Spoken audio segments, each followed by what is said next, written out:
खुलुमबाय बयनिसिमबो गुफुर बियार चेनेल नायगिरिफोरनिसिम दिनै आं अफ्रि सार आरो देरहासात सारखौ लोगो मोनदों। बे लोगो मोननायावनो चेनेल दंखायो गावनिनो अफ्रि दैमारि चेनेल आरो जोंहा नैबे देरहासात साराबो निजा दंखायो। दा हारिनि माखासे बर' हारिफोरखौ खौसे खालामनो थांबाय थानायाव न'खराव माबायदि टाइम होनो हायो आरो गथ' गथायखौ माबोरै टाइम होनो हायो। दा आं माने माखासे लिडारफोरनि खोथा रायलाया जास्ट न'खरनि खोथा सावरायलायसिगोन। सानैखौबो माने सारमोनखौ हाबा जाबाय होननाय खोनादों।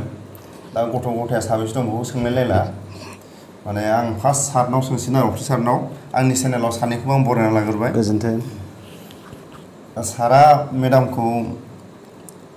नायनानै लानाय ना गोसोथोनानै लानाय बेखौ आंनि चेनेलाव एसे बुंना होबा मोजां जागोन नामा? एक्सुवेलि आंनि जिथु अनजालि बिसि बेखौ खिन्थु आङो लाभ मेरिज नङा एरेन्ज मेरिज नायनानै लानाय। माने जेब्ला बियो 2011नि बाथ्रा बे समावहाय बिथां ओइस अन्थाव बिथांजोंनो फैदोंमोन आं। बिथाङानो लाबोदोंमोन। फैयै फैयै खिन्थु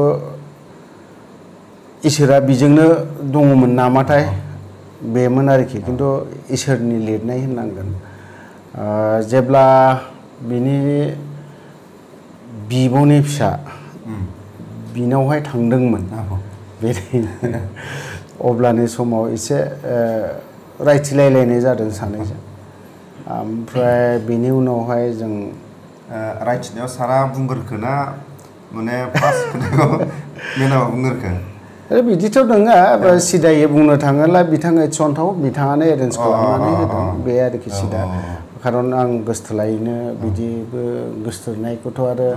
बै समावथ' गोसथोनाय हिसाबै मोजां मोननाय हिसाबै एज ए हल बर' रायजो राजाफोरखौनो मोजां मोनो। ओमफ्राय मोजां मोननाया मोननै रोखोमनि थायो। पार्सनेल थायो मोनसे ओमफ्राय जेनेरेल थायो। खिन्थु आं जेनेरेलि आं बयखौबो मोजां मोनो। ओमफ्राय बेक्ति हिसाबै दङमोन बोरैबा 2011 ओरै फैबाय फैनानै बाव एरेन्ज बेजों जाय आंनि बिसि अनजालि बिसि ना बेजों आं मालाबाबो लोगो मोनफेराखैमोनबो। बेखिनियानो गोलाव खोथा होनला बिनि गोरोबलायनाय गोसोआ जानानै माने जुलिखौ जादों। दा सारा एसे बुंबावगोन नामा? दा मेडामाबो मालाबा नोंनि बुंनाय रावफोरखौ माने नायो नङा होमबा? दा सोरबा लिडारफोरखौ मालाबा रायोबा एसेबां रायनाङा होनना बुङो नामा? बेथ' स्वाभाबिक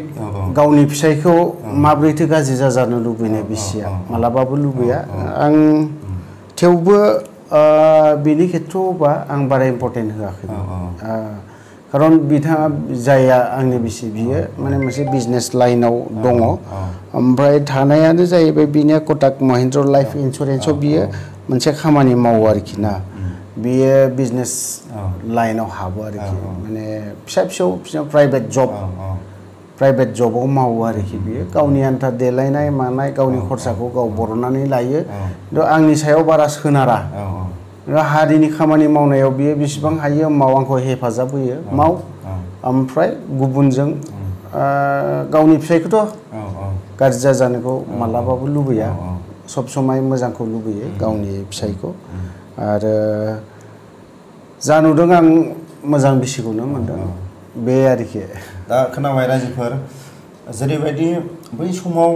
हाग्राबारियाव थानानै हारिनि थोंजोङै सरकारजों माने दावहा नांदोंमोन। सरकारजों दावहा नांनायाव मोनसेल' हान्जाजों दावहा नांनाय जायो। दा जोंनि माने जायगायावनो जोनोम जायगायाव थानानै रायजो राजाफोरनि जौगानाय खामानिखौ मावनो थाखाय गावनि पार्सनेलि खामानि मावाखै। माने लिडारफ्रा बिदि बुंग्रा थायाबा रायजो राजानि खामानि मावनो गोनाङाव माखासे थालाङो। बेनि थाखाय अफ्रि सारा मालाबा रायजोनि खामानिखौ जौगानो थाखाय लिडारफोरखौ बुंनो गोनां जायो। नाथाय लिडारफोरखौ बुंनो गोनां जानाया जाहैबाय गाज्रि गोसोआव लानानै बुङाखै। रायजो राजानि खामानिखौ जौगानो थाखायसो अफ्रि सारा बुङो। बेजोंनो लोगोसे जों जेरैबायदि हारिनि खामानि मावबाय थानायाव नुदों 1986नि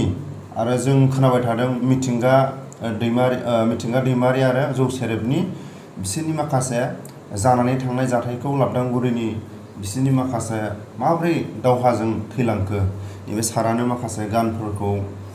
लिरनानै गानाबो रिलिज जाबाय उननि समफ्राव नैबे सारा गावनि चेनेलावनो गाननि माबाखौ हगारगोन खोनासंनो हागोन माने फार्स्ट सारा बेखौ एसे ससे बुंनांगौ मोजां जागोन नामा जेब्ला लाबदांगुरि केम्प मेथाइ खालामनो थाङो आंनि चेनेलाव सोरबाया नायहैदोंब्ला मोनगोन बेनि सोमोन्दैबो माखासे खोथाखौ बुंदों दिनै नोंनि चेनेलावबो फिन आरो खनसेबाव आं बे खोथाखौ रिपिट खालामबावगोन बियो बै समनि जाथाय बावहाय सिलायनि बारैबो माखासे खोथाखौ आं बुंलांगोन जों केम्पनिफ्राय ओंखारथारोब्ला अनलि जों 16 जनसोल'नो ओंखारदों सेकेन्ड बेटालियननिफ्राय ओमफ्राय जों एनसि केम्पनिफ्राय आं दंमोन आरो गुबुन गुबुन आं नामफोरखौ बावजोब्बाय दे मायथाइ होननायबो दंमोन दे सासे एम मायथाइ बिथाङा 16नि ना 14निमोन आं बावबाय गोसोआव गैला बिथाङा सेरफांगुरि साइडनिमोन बै समाव जोङो ज' एनसि केम्पआवनो थायो ओमफ्राय गुबुन गुबुन लिडारफोरबो दंमोन ओमफ्राय बिनायसा आं बेखौ गोसोआव दं ओमफ्राय खायलाबमोन बेखौ गोसोआव दं आरोखि जों फैयै ओरै दुमबाजार साइडजों ओंखारदों गसाइगाव दुमबाजार साइडजों आफादनिनो मैखोम गोदो थायोमोन ओमफ्राय बिकास होननाय सासे दंमोन बिकासनि लेडिंआव जोङो बे दुमबाजारसिमहालागै ओंखारनाय जादों जेब्ला ओंखारो जों गाहायनिफ्रायबो माखासे थांनाय जादों बेजों लोगोसे ओरैहाय जेसेबां क'क्राझारनि सासे सानै थाबावबाय प्लाटननिफ्राय ओमफ्राय चिरां डिस्ट्रिक्टनिफ्राय दा बै समावथ' बङाइगावसोमोन नालाय जेब्ला बिटिसि एकर्ड जायो बिनि उनाव चिरां जादों जेब्ला बङाइगाव डिस्ट्रिक्टनिफ्राय जों प्लाटननिफ्राय साफा बिदि कालेक्ट खालामनानै जाय मोनसे साहसि बा माबा दङ बेफोरबायदिखौ जों कालेक्ट खालामनानै जोंनि लेडिङाव नङा आंनि लेडिङाव नङा दे बे जौ सेरेब ओमफ्राय आरो मिथिंगा बिथांमोननि लेडिङाव जानायमोन आरोखि ओमफ्राय ओरै कामान्डार हिसाबै गोजोनसा दङमोन जितु चिरां डिस्ट्रिक्ट बिजनिनि गोजोनसा होननानै बुङो ओमफ्राय बिबो दंफायोमोन ओमफ्राय सारि फिखां बिबो दंफायोमोन बियो मेडिकेलाव थाफादोंमोन ओमफ्राय ओरैहाय जों आं गोसोआव दङ नैरै चिरां डिस्ट्रिक्ट फाथाबारियावहाय बिथांनि चिरां डिस्ट्रिक्टआव हर थाफैदों बेनिफ्राय ओरैहाय जों बारलांदों बहाय थादों बै समाव फार्स्ट टाइम ओमफ्राय बिदि थानाय बेफोरबायदि रेकर्ड गैया डाइरेक्ट लाबदांगुरि केम्पआवहाय जोङो बिदिनो हरफा गाहाम थाबायनाय जादों बिनि उनावहाय बेयाव जाथायनि जानाया ओरैबायदि जिहेतु मेथाइआवनो रिलिज माखासे खोथाखौ पइन्ट खालामनाय जादों ओमफ्राय लाबदांगुरिखौ मेथाइआव आं होआखै दे सारन्जन दैमारिया सोफादेरनानै होदों ओमफ्राय बाद बाकिखौ माबा खालामनानै होदों आरोखि जिहेतु मेथाइआ मोजाङै गुवारै जाथारनायनि थाखाय बिनि उनावहाय बावहाय जेला लाबदांगुरि केम्पखौ गावनो थाङो बावहाय माने दुखुनांथावना बिथांमोननि जिखिनि जाथाय जानानै थांनाय आखाइनि गोजांस्रिउ मोनलायो बोरैबा मोनो सोरनिबा थाखाय मिनिथाव कमेडियान टाइप जानो हागौ खिन्थु जोंनि थाखाय बेफोरखौ बिराद दुखुनांथाव आरोखि माने हारिनि थाखाय नांनानै बिथांमोना जेब्ला फार्स्ट बांकार गावनो थाङो जों सहैबाय बे मानास दै जों बे दैयाखौ जोङो हराव नाव फिसाजोंनो बारजोबदों आरोखि हरनि 3टा 2:30 आरोखि बारजोबनानै ओमफ्राय ओरै जेब्ला केम्प खाथियाव मोनहैयो केम्प खाथियाव मोनहैयोब्ला जों ग्रुप वाइसआवहाय राननानै लादों आंजों दङमोन अमा राजा दंफायोमोन ओमफ्राय अमा राजानि लेडिङाव आरोखि जोंनि ग्रुपआ फार्स्ट गावनाया जौ सेरेबानो फार्स्टआव थांनांगौ फार्स्ट बांकार सेकेन्ड बांकार बिनि सायावनो डिफेन्ड खालामजोबो बिनि उनाव जों थांनांगौ बिनि उनाव सेकेन्डआव जों थांनांगौमोन फार्स्टखौ एटेक खालामखांनायनि उनाव सेकेन्ड बांकारावहाय बिनि गुलिया नांनाय जादों बेफोरबायदि बिखायावहाय जौ सेरेबनावहाय ओमफ्राय नांबायबो ओमफ्राय एकेनि मेगजिना गब्लंलांदों आरोखि बेनो बेजों मथा मथि ओरै हाबदों बायदि आरोखि बिनि बिखाया बेदरा दरसे गैया नोंसोर फोथायनाय रायजो राजा बेसेबां फोथाया बे बिसिनि खोथा आं जाखिनि मोनदों बेखिनि खोथाखौ आं बुंदों आरोखि ओमफ्राय बिनि बेदरा गलांदों खिन्थु ओमफ्राय बिनि बारैबो एरेस्ट खालामोबा खालामनो हागोन आबहावाय आंहा बुंनांगौ जेबो गैया दा आं बर' हारिनि थाखाय जेलखौ जानो राजि खारन आं मैया दाखालिसो ब्लाडबो होदों आं बे ब्लाड होनायाबो आं ओरैनो होआखै ओमफ्राय बावहाय बेयो मोनसे बिथांनि बिखाया जेब्ला गब्लंलाङो अब्लाना स्रां जाबाय बे थांनाय लगे लगेनो जोंनि थांबाय अब्लाना मिथिंगा सारबो थांखाबाय जोंनि नैबे फार्स्ट बांकारावनो जोंनि गावखानांगौ ओमफ्राय बिसोर बै मोनसेखौ थांनांगौ नालाय जोंबो मोनसेयाव बिसोर जेला थाङो बिनि उनावहाय जों थांनांगौ आरोखि उनाव जों ग्रोब थांबाय थांनाय जोंनियाबो साक्सेस जाबाय बिनि उनाव मिथिंगा सारमोन थांनांगौ मिथिंगा साराथ' माने गाब्रायखोना माखोथाय मा होनांगौ जाखोथाय बेखौ गोजौनियासो बोखादोंना ना मादोंसोथाय मोनसे जायगायाव थिग थाथिराखै माने बियो बेजों बिनि सेकुरिटि गार्डआ मायथाइ ना माबा नाममोन दै आं दाबो बुंबाय थादों बेजों थाफाग्राया मायथाइमोन गार्डआ मिथिंगानि गार्डआ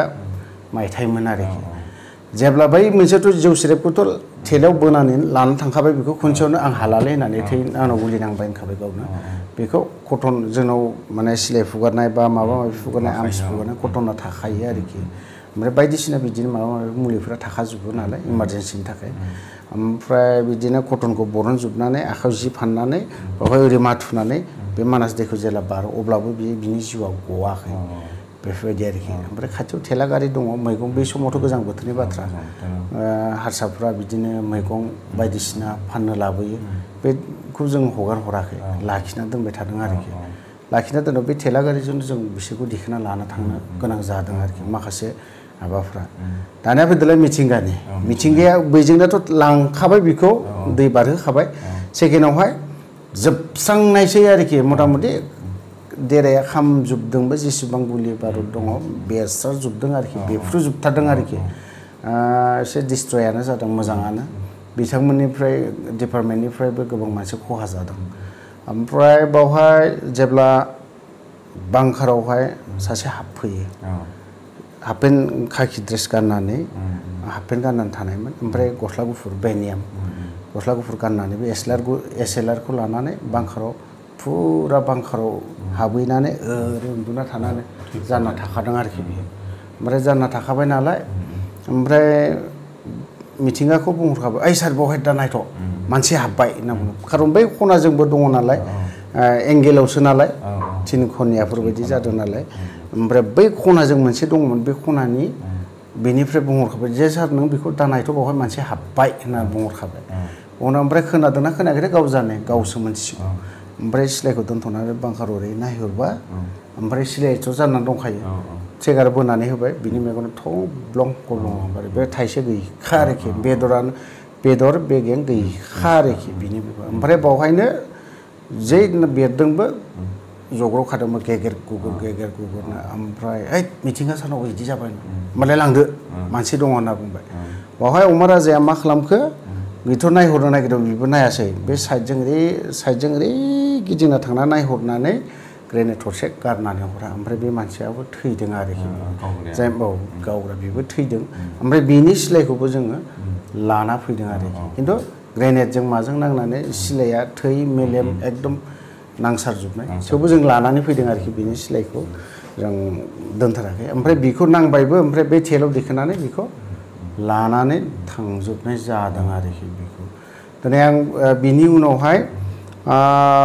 बेसेबांबा गोबाव बावहाय जों गावलायदों लास्ट मथ' फुंनि सोरांलायदों आरोखि स्रां 6थासो जाद्रायखादों दे जों 4थानिफ्राय 6थासिमहालागै जादों आरोखि बे घटनाया बिनि उनावहाय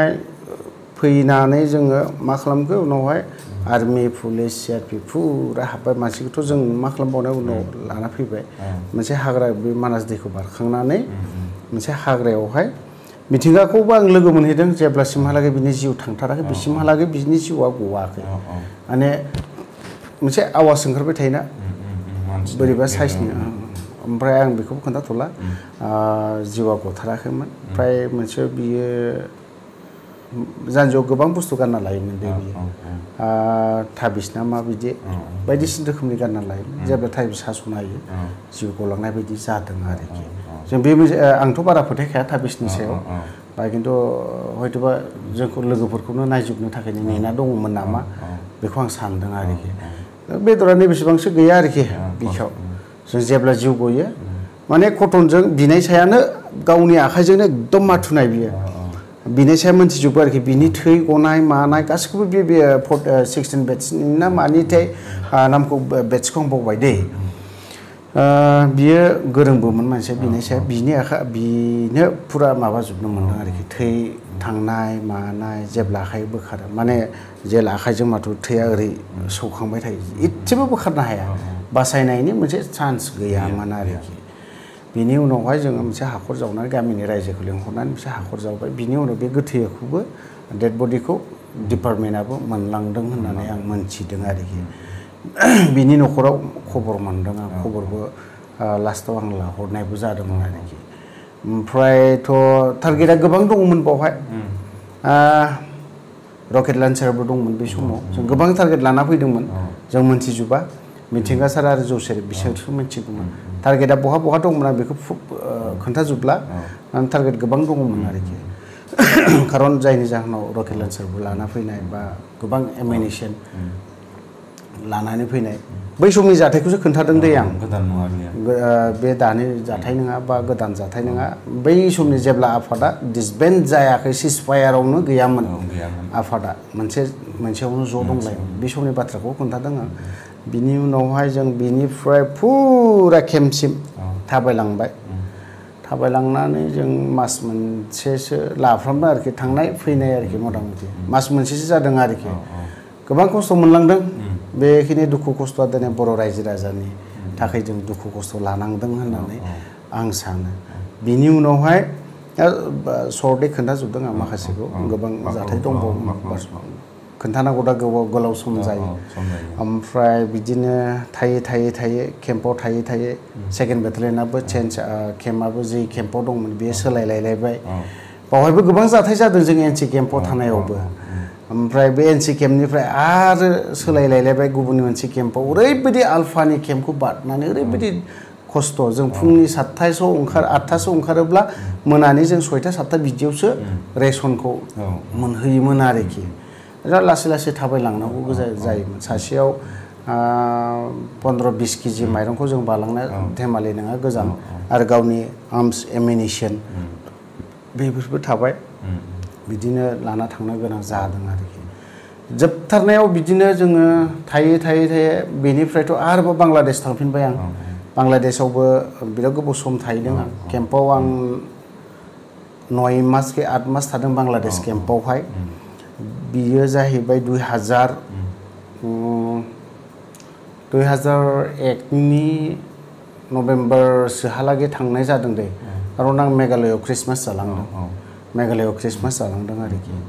बिनि उनावहाय केम्पआव सहैदों केम्पआव 9 माससो थानानै आरोबाव मैमानसिं डिस्ट्रिक्ट हालुवाघाट होननाय मोनसे एरिया दङ आरोखि थाना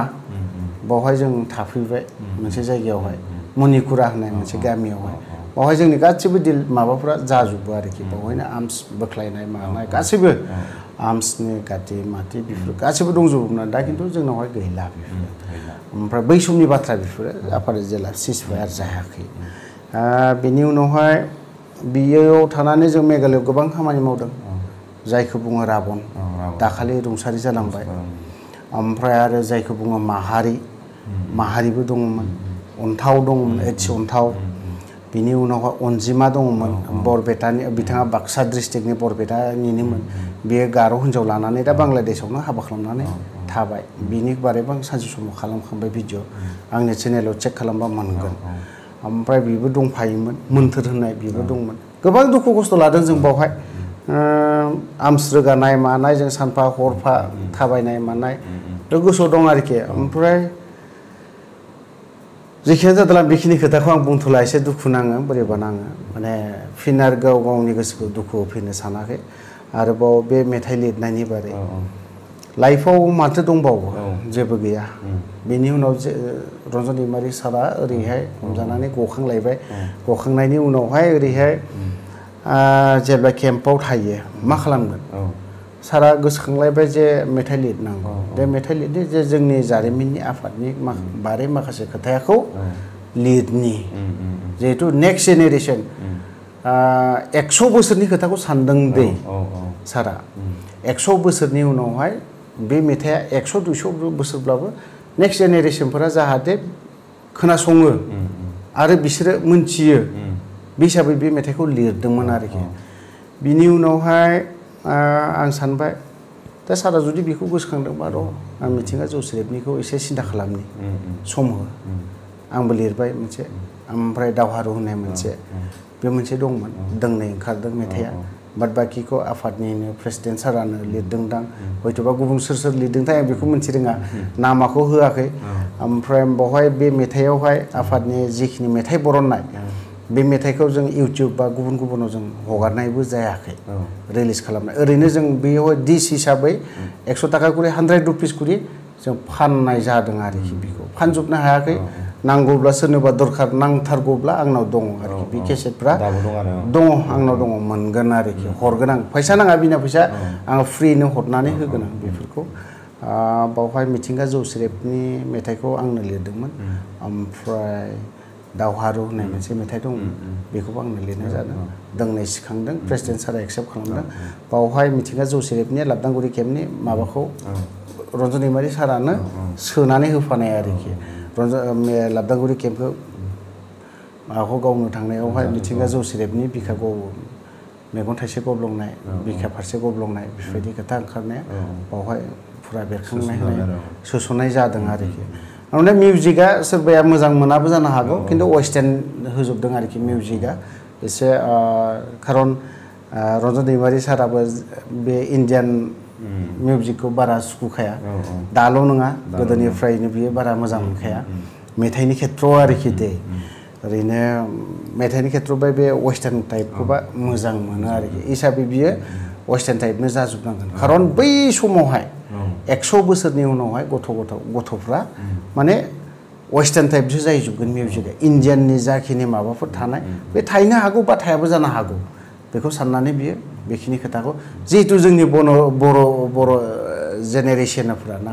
दा वेस्टार्नखौसो मोजां मोनजोबो हिसाबै रन्जन दैमारि सारा बे वेस्टार्न मिउजिकखौनो सोजोबनाय जादों आरोखि सानैसिम गोजोननाय थाबाय थेंक इउ बे थांखांनाय जारिमिनखौ खिथानायनि थाखाय आरो माखासे गावनि फिउचारनि जारिमिनखौ खिथाजोब्बाय बेखौनो आङो बर' रायजो राजानि सायाव जोंनि सावरायनाया गोरोन्थि जादोंबा जाहाथे सरकारनि सायाव जुदि भुल जायोबा रायजो राजानि हेफाजाबाव बेफोर माने जेबो रिएक्सन जाया होननानै मानो होनबा सरकारानो बै समनि जाथायखौ गावसोरनि डिपार्टमेन्टआबो बावनांसिगोन बा जोंनि आफादा बावनांसिगोन खिन्थु नैबेखौ गावबागाव जारिमिनखौ खिथानो थाखाय बयनावबो अधिकार थायो जों मालाबा जों सोरखौबा लोगो मोनोबा आर्मि पुलिसखौ बिसोरो बुङो दे बै समाव जोंबो नोंसोरजों माने बेखौ मोनसे माने बावनो हायै मोनसे जारिमिन बाथ्रा खिथायो आरो जोंबो बै समाव ओरैबायदि जादोंमोन जोंबो होसोजादोंमोन गावलायलायनाय जादोंमोन बेफोर माने खुनु रिएक्सन जायाबादि नुहुरो आरो बयहाबो गावनि थांखांनाय जारिमिनखौ बुंनायाव जेबो माने रिएक्सन जानांगौनि माने नुहुरा बेनि थाखायनो रायजो राजानि अननायाव जाहाथे बे सार अफ्रिनि बुंनायाव जाहाथे बेफोरो जेबो सरकारनि सायाव हेडेक जाया बर' हारिनि जायफोर बर' इउटुबारफ्रा जारिमिनफोरखौ थांखांनाय जारिमिनफोर दावहारुफोरनिखौ भारतनिफ्राय माखासे मोनथिनो लुगैयोब्ला माखासे बहुद थांखांनाय जारिमिनफोरखौ मोनगोन जाहाथे बर' इउटुबारफ्रा सारनाव लोगो हमनानै माखासे जारिमिनफोरखौ सोंनानै लानो हागोन आरो मोनसे खोथाखौ आं बुंना दोनखानि माने आं मोनसे गोसोखांबाय थादों आं बिदिनो आंनि जिहेतु आफादाव जेसेबां मावनाय ना लाइफ हिस्टरि आं जेब्लानिफ्राय आफादाव हाबदों बेनि स्टार्टिंनिफ्रायनो जोबजासिमहालागै आं रन्जन दैमारि सारजोंनो दङ हिसाबै आङो बावहाय मोनसे मेगाजिन बा आंनि लाइफ हिस्टरिखौ लिरना गालांगोन बेखौ सानदों जाहाथे आं थैना थांब्लाबो आंनि फिसा फिसौ बा नेक्स्ट जेनेरेसनफोरा बेखौ मोनथिनायनि थाखाय आं लिरनानै दोनगोन माने आं सम मोनाखै बा माबा मोनसे मोनाखै आं दा जिहेतु इउटिउबाव ओंखारदों इउटिउबावबो आङो फैयामोन फैनायनि जाहोनबो दङ बेनो जे जोंनि जेखिनि माखासे माने गोमालांनाय जारिमिन बा जोंनि जुदि इउटिउबाव जुदि बुङामोनबा आं जाखिनि आफादाव थानानै जाखिनि मोनबोनाय जाखिनि खोथा बुंनाय बे आंनि खोथा बुंनाय माखासेया नंखाय नङा गासैबो सैथोखौसो होनदों ओमफ्राय जिखिनि पलिटिशियानफोरनि खोथाखौबो आं पलिटिशियानफोरखौबो मानि थाखाय बुंदों खारन जोंफोर प्रेक्टिकेल मोननाय सोरजोंबा गावजानायब्लाबो सोर जोंनि मानसि थैनायब्लाबो ना प्रेक्टिकेल जों थिउरि लायाखै थिउरि मोनाखै एक्स एन डि बिफोरा रावबो थिउरि गैया नङा थिउरिबो लादों ओमफ्राय प्रेक्टिकेल बांसिनानो प्रेक्टिकेल गोजा ओंखायनो एन डि एफ बिनि जेसेबां माने केडारफोर दं बिथांमोननि गोसोआव ओरैबायदि आघात मोनसे थानाय बायदि नुदों आरोखि सोरबा सासे दैदेनगिरि बा सोरबा सासेखौ नङा आंखौ नङा सोरबा सासेखौ नोंखौ नङा सोरखौबा दा जिथु खुंथायाव थानाय जोंनि एनडिएफबिनि लिडारफोराना आं दाबो बेखौ बुंगोन खुलायै स्पस्ट एनडिएफबिनि लिडारफोराना बुंनो सानो खिन्थु गिनानै थायो दा गिख' जाजोब्बाय एनडिएफबिनि लिडारफ्रा आसि थुनानै बुंगोन आं सोर सासे लिडारा गिया गिख' गियो माखासे खोथाखौ बुंनो गियो बुंनो सानो खिन्थु साहस गैया आं बे खोथाखौ बुंनाय लगे लगेनो आंखौ जियालाव सोगोन नामा आरे बै समाव नोंसोर दिनै सिलाय गुलिखौनो गियाखैमोनबा दिनै खुगाजों फाइट नांनायखौलाय मानो गिनांगौ सैथोखौसो जों बुंगोन दङ अधिकारा दङ एज ए इण्डियान नागरिक बा सिटिजेनशिप हिसाबै जोङो सोरबा सासे सरकारा जोंनि सालायना जुदि मोजां जायाबा जों बेखौ आसि थुयै थुयै बुंनांगौ ओंखायनो एनडिएफबिनि लिडारफोरा आं एनडिएफबिनि जेसेबां दैदेनगिरि दङ बिथांमोनखौ आं बुंगोन नोंथांमोना खुगा खेव बुं नोंथांमोना गथ'फोरनि खोथाखौ लानानै फोरमाय दुखु दाहाखौ नोंथांमोननि दुखु दाहाखौ फोरमाय बुं बर' रायजो राजाया नोंथांनि दुखु खस्थ'खौ मोनथिया नाथाय नोंसोरखौ मा होननानै मोनथिगौ एनडिएफबियाव हाबदोंमोन बर' हारिनि थाखाय नांदोंमोन नों मा मोनदों फोरमाय बुंनानै ला बास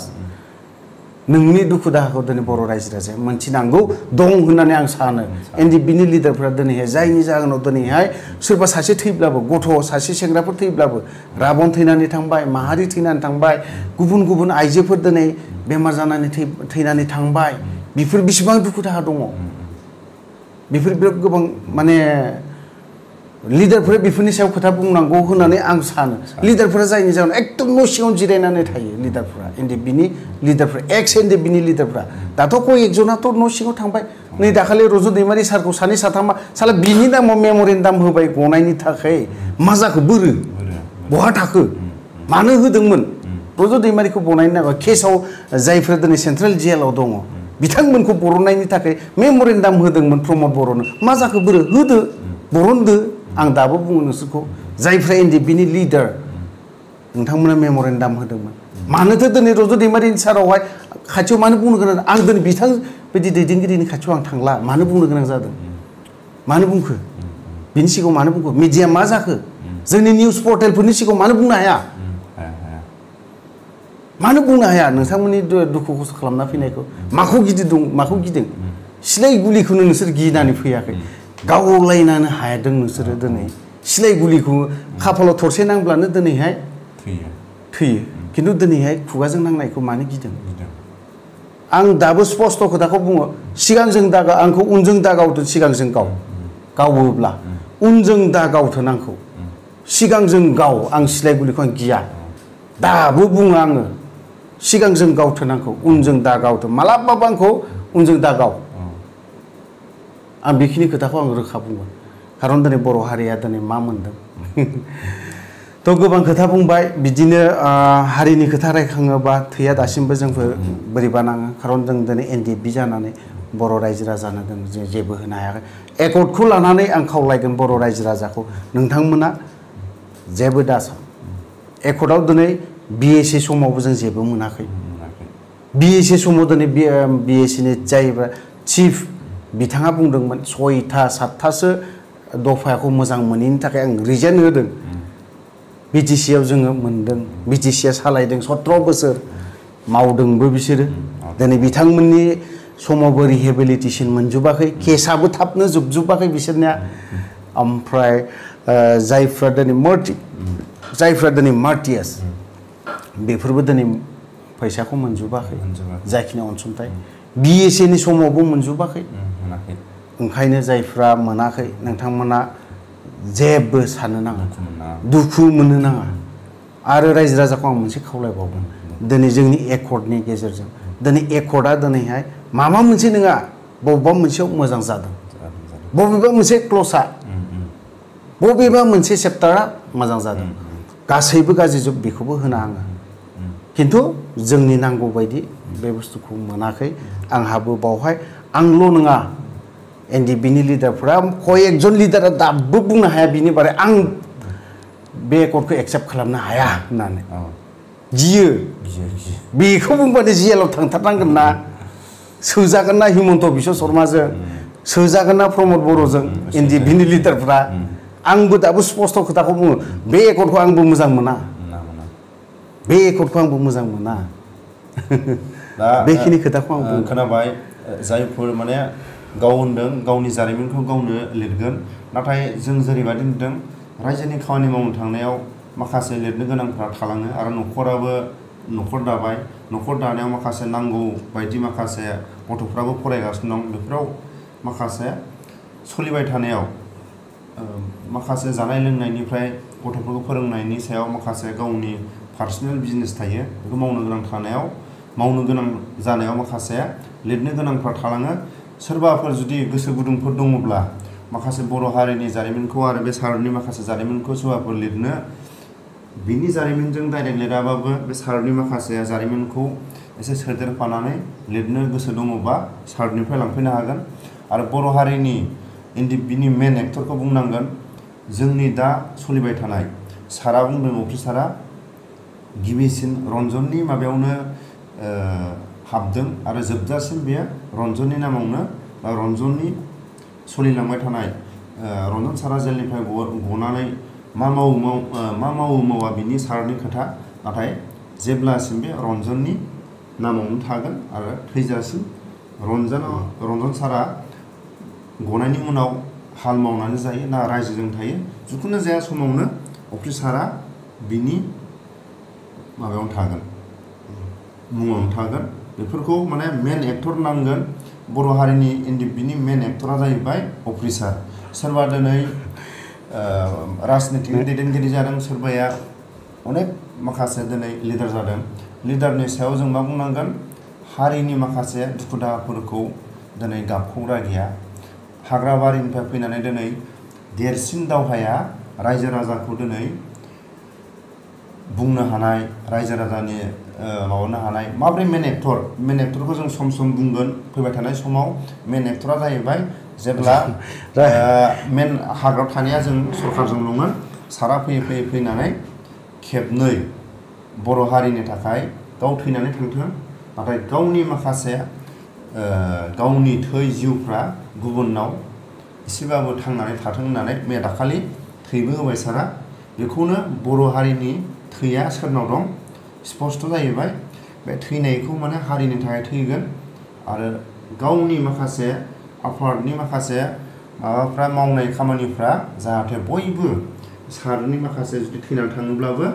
जाय गथ'फ्रा दिनै सार होनाय बे थै होनाय जाय गथ'फ्रा उन्दै माने 12-13 बोसोरनि गथ'नो दाखालि होदों बे गथ'आ उननि समफ्राव मोजां जानानै फैयोबा बा रायजो फाहामसालिनिफ्राय मोजाङै उदां जानानै थांनो हायो जाहाथे अफ्रि सारनि बे गावनि देहानि थैखौ होनायाव जाहाथे उननि समफ्राव बे गथ'आ मोजां मानसि जायो माने बर' हारिनि फंसे खोथा होनो बारस'बाय आङो जिहेतु नों दहाय मोनसे फंसे खोथा होनलांदों हिर' होननानै बुंदों एक्टर होनदों एक्सुवेलि आं एक्टर नङा आं बर' रायजो राजायासो बावहाय एक्टर जानांगोन बर' रायजो राजायावसो दिनैहाय दोनदों जोंखौ बर' रायजो राजानि अननायावसो जों दिनै बेफोरबायदि थांनानै थादों जोंखौ बर' रायजो राजाया जुदि दोनामोनब्ला NDP आफादानो थानायबो नङामोन आरो जितु ब्लाडनि खोथाखौ होनबाय थादों आं ब्लाडखौ सोरनोबा नांगौला आं हरगोन खिन्थु आं होनायनिबो मोनसे जाहोन दं एज आं दिनै बर' हिसाबै आंहा जेबो गैया होनो हानाय सोरबा सासे सिरियास लोमजानाय एभ्रि मान्थआव होनो हागोन बेबो नङा 3 मान्थ बा 4 मान्थनि उनावसो आङो ब्लाडखौ बेग मोनसेखौ आं होनो हागोन बिनि उनावहाय आं बिनि सिगां मालाबाबो होखांनो हानाय नङा दाखालि जिहेतु बाक्सानि सासे गथ' दंमोन बियो केन्साराव भुगिनानै दङ माने इसोरनि अननायाव बियो मोजां हामनानै फैथों आं आसा खालामदों आरो आं इसोरनि खाथियाव प्रेयारबो खालामदों दिनै न'खरनि मानसिखौ लोगो मोननानै बिराद मोजांबो मोनदों मैया दाखालिसो आङो ब्लाडखौ होदों मास मोनथामनि उनावसो होगोन आं बे ब्लाड होनायाबो ओरैनो होआ आङो एज आं थांनाय बारावहाय बर' रायजो राजानो जेबो होनो हायाखै थांनाय बा एकर्डआवबो जेबो होनो हायाखै नांगौब्ला आं बर' रायजो राजानो थाखाय आङो थैयैखौनो आं ब्लाडखौ मास मोनब्रैनि उनावहाय बेग मोनफा सोरबाया जुदि सिरियास कन्डिशन दङब्ला आं बेखौ होनोखौ राजि आरो होगोन आंनो जेबो नाङा थाखा फैसा दाहरथों आंनो जेबो नाङा आंनो बिसोरनो आं ब्लाडखौ ओरैनो होनानै फैगोन आङो दा सारा बुंबाय गाव एक्टर नङा खिन्थु आंसो बर' हारिनि आंनि चेनेलनि गेजेरजों सारखौ एक्टर होनना बुंदों माने हिर' जों माने बांसिनै जेब्ला आखराव थायो अब्ला जों गुबुन फरेन कान्ट्रिनि माने फिल्मखौ बांसिन नायोमोन जाय मानसिया हारिनि गावनि रायजो राजाफोरनि खामानि मावोबा रायजो राजाया बेखौनो माबा खालायो राजा खालायो राजाखौनो जों एक्टर होननांगोन दा बर' हारिनि गेजेराव बयबो राजा जानो लुगैयो बे राजायानो जाहैबाय जोंनि माखासे हारिनि माखासे गोदोसोनायखौ जाय मानसिया अनसायो बेखौनो रायजो राजाया राजा खालायो दा बेखौनो होनबाय आङो जाहाथे माने उननि समफ्राव बर' हारिनि गेजेराव जोंनि NDBनि जायफोर माने जारिमिनफोरखौ बावनानै दिनैसिम बावनो हायाखै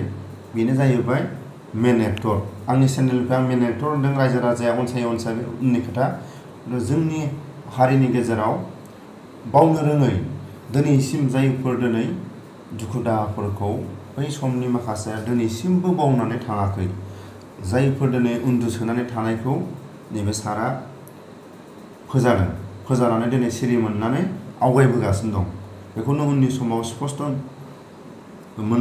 स्पष्ट मोनथिलांगोन मानि थाखाय दिनै बे सारनि फोजानायाव सिरि मोनदों आरो बे सिरि मोननायावनो बर' हारिया एसेबाबो आवगायनो थांगासिनो दं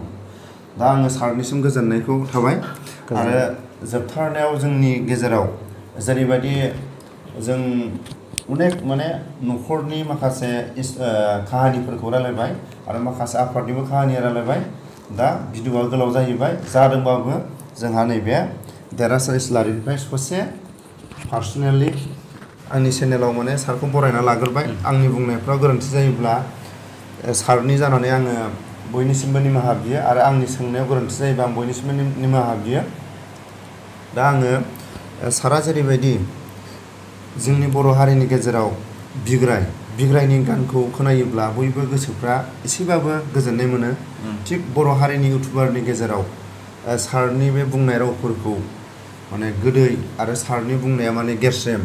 बयबो बोराय बुरि माने नोंनि रावखौ खोनायोब्ला गोसोआव माने गोजोननाय मोनो आरो माखासे मालाबा सानस'नो हायै गोसोफ्रा नोंनि माखासे चेनेलाव नायबानो गोसोफ्रा माने न'खरनि गावहां जानाया मालाबा रोजोबफिनो बेनि थाखाय आङो गिबिसिन माने हारिनि माखासे खोथाबो बुंलांबाय बे बुंनायाव आं नोंनि पार्सनेलि सोंसिगोन जेरैबादि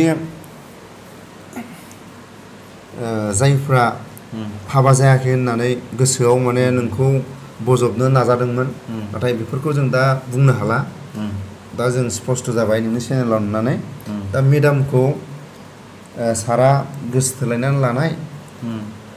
आरो आं गिबिसिन मोनसे सोंबावगोन गोसो थोलायनाय समाव जुदि गोसो थोलायदोंबा नोंसो माने लाइजामखौ लिरना हरखो ना मबाइलजों जाखो मबाइलनि जुगाव गोसो थोलायनाय ना लाइजाम हरलायनायनि समाव गोसो थोलायनाय सारा अननानै एसे खिन्थाबा मोजां नामा एक्सुवेलि आंनि मोजां मोननायनि बेलायावब्ला आङो लाभ मेरिज जादों मोजां मोननायाला आंनि हिन्जावा उन्दैमोन आरो आंनिफ्राय गैयाब्लाबो 7 बोसोरसो लैसिन ओरैनो 5 बोसोरसो मोजां मोनलायदों आरो फार्स्ट टाइम आंनो खुद माने बेखौ मोजां मोननानै माने आंनि मेगननि नोजोराव देरबोनायलाय बेखौ नुनानै मबाइलनि जुगनि एसे सिगांमोन आरो ओमफ्राय बिनि उनावहाय केपेडला मबाइल फैदों आरो केपेडला मबाइलावहाय एसे 5 बोसोरसो ओमफ्राय खिन्थु गोबाङानो मिथिगौ आंनि चेनेलावबो आं बुंदों बे 5 बोसोर मोजां मोनलायनायाव आंनि न'खराबो मोनथिया आंजों उन्दुफाग्रा बिसिना गंसेयाव उन्दुग्रा लोगोआबो मोनथियामोन जेब्ला आं डिक्लियार होबाय होमबा आसरित नांजोबदों आरो मानसिफ्रा माने आं बेबायदि सिक्रेट मोजां मोनदों आरो खारन आं माब्रैनि थाखाय बेखौ डिक्लियार होआखै होनोब्ला आंनि मोजां मोननाया माने रावनिजोंबो रुजुजाया आरोखि माने आंनिफ्राय बहुद लैसिन बे गथ'खौ नायोब्ला माने आं मिलाया आरो बै समाव खारन आंनि हिन्जावा गोरलैथार ओमफ्राय आं बेखौ मोजां मोनदों ओमफ्राय आं बेखौ नेयै ओरैनो 19 इयार्स 19 बोसोर जाहोनानै आं गैयाब्लाबो 27 बोसोरसोमोन आरो बेबायदि बैसोआवहाय आं बेखौ हाबा लानाय जादों आरो बाद बाखिथ' लाभ मेरिजआनो ओमफ्राय प्रप'सआ आंनो खालामग्रोदों आरोखि बेनो मबाइलनि जुग नङाब्ला खुगाजों बुंजेननाय ना लाइजाम हरजेननाय माने आं बेखौ लामायावहाय फंसेल' बाथ्रा बुंलांदों बेबो हारसिं दङमोन माने आं नोंखौ मोजां मोनो बे फंसे बाथ्रा बुंलांदों आरोखि माने आं नोंखौ अननो बा मोजां मोनो बे बाथ्राखौ आं बुंलांदों आरोखि ओमफ्राय बिनिफ्राय आं गुबुन जायगायाव थांदों ओमफ्राय हयथ'बा बेबो आन्दाजबो खालामनो हायाखैमोन जानो हागौ ओमफ्राय बिनि उनाव गोबाव सम गेप थादों आरो ओमफ्राय बिनि उनाव मबाइलनि सम सफैबायना बेबो केपेडला मबाइल लाबाय आंबो लाबाय बेयाव मेसेजफोरजों जादों आरोखि बेनो दा सारनि आंनि सोंनायाव सारा खिन्थानायनि हिसाबै आं रायजो राजानि जानानै सारनिसिम गोजोननाय होबाय आरो बेखौनो आं लास्टआव सोंबावगोन जेरैबायदि जेब्ला नोङो नोंनि फेमिलिखौ खिथायाखैमोन सोरबा सोरबा माने नोंजों रं नाम्बारफोरबो जाहरदोंमोन नामा जोंनि खोनानायाव बिदि खोनादों आरो बेबायदियाथ' डाइरेक्टलि रं नाम्बारथ' जायाखै माने सोंहरनाया साथाम साब्रैसो सोंहरदों हाबा जादोंना जायाखै बेबायदिखौ सोंहरदों आरो ओमफ्राय आं बुंहरबाय हाबा जादों ओमफ्राय बिनि उनावहाय बिसोर सिरि थाजोबदों आरो बे साब्रै साबासो बेबायदि सोंहरदों मोजां मोननाय दङना गैया बेफोरबायदि दानि जुगावथ' आरो बेफोर कम्पालसारि सोलिखायोखा आं माने हाबा जाखानायसो होननानै डाइरेक्ट खोन्थानानै लादों आरो दा बयबो खोनाबाय रायजोफोर आं दिनै अफ्रि सार आरो देरहासात सारखौ मानि थाखाय सोंनाय जादों बेफोरखौ मानो होनोब्ला दिनै बयनिबो गोसोआव गाबखांनाय मोनो बिसोर सानैनि चेनेलखौ नायोबा सोरनिबा गोसोआव दिनै थानो हाया दिनै देरहासात सारा जायफोर एनडिपिफोरनि दिनै बिमा बिफाखौ नागारनानै हाग्रा बारियाव थैनो गोनां जादों अबेबा दिनै बिमा बिफाया दिनै मा जानानै थैदों दिनैसिम रावबो मिथिया दिनैसिम बिदि जानानै जायफोर एनडिपि आफादाव हाबनाय न'खरफ्राव दिनैसिम बे जारिमिनाव दं नाथाय दिनै न'खरनि बिमा बिफा बिदा फंबाया माखासे खोथा बुंनो लुगैनाय थायो दिनै बेफोरबायदि जायगायाव देरहासात सारा थांनानै बेफोर दुखु दाहाफोरखौ सोंहैयो दिनै बेफोरनि थाखाय आङो गोसोफोरखौ अरायसम मानि थाखाय दुखुआव थाबाय थानो बेफोरनो गोसोखौ एसे गोजोनग्लाय होनो थाखाय आङो बेफोरखौ माने सोंनाय जादों जाहाथे बेखौ आं माने सोंनांगोन नाथाय दिनै बिसोरनि माखासे दिनै जायफोर न'खराव थाङोब्ला गावसोरनि गोसोआ गाबखांनाय मोनो बेनि थाखाय बे गोसोखौ दसेखिनि रंजानो थाखाय आङो सोंनाय जादों जाहाथे आंनि सोंनायाव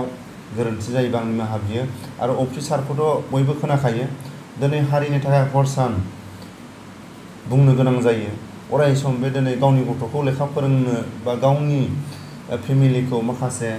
जयै साहा लोंनो अबेबा बाजाराव थांनो थाखाय सम गैया सोरबा लिडारफ्रा दिनै हारिनि खामानि मावनांगौ दिनै बेलेग लामाजोंसो आगान सुरो बेफोरखौ दिनै बुंनानै माखासे रागा जोंथावैखौ हारिनि थाखाय रागा जोंनो गोनां जायो बेफोरखौ जाहाथे बे सारनि गोसोआव एसेबाबो आं बेखौ सोंनानै गोसोआव गोजोनलाय होनो हागोन खोमा होननानै बे खोथाखौ सोंनाय जादों नाथाय बेफोरखौ सोंनायनि गेजेराव आंनि सोंनायाव गोरोन्थि जादोंबा आङो बयनिसिमबो निमाहा बिनानै आङो अफ्रि सार आरो देरहासात सारनिसिम गोजोननायखौ होनानै लास्टआव आङो आंनि चेनेलाव लोगो मोनोब्ला फार्स्ट चेनेलखौ बे सारनि थ्रुयैनो आं खुलिनाय जादों आरो आं गिबिसिन बेखौनो आंनि चेनेलाव मालाबा फार्स्ट बुंनो होगोरो आरो जोबनायाव सारखौ माखासे खोथाफोर थालाङोबा आंनि बुंनायफोरखौ माने फोजोबनो होयो आरो दा सारा बेखौ बुंनो गोनां दंबा बुंदो आरो फोजोबनोबा फोजोबना होदो आरो स' थेंक इउ लोगोफोर जायफोरा जोबजासे नायबाय गोरबोनिफ्राय साबायखर बावहरना भिडिअखौ बेयावनो दोनथ'नाय जाबाय थेंक इउ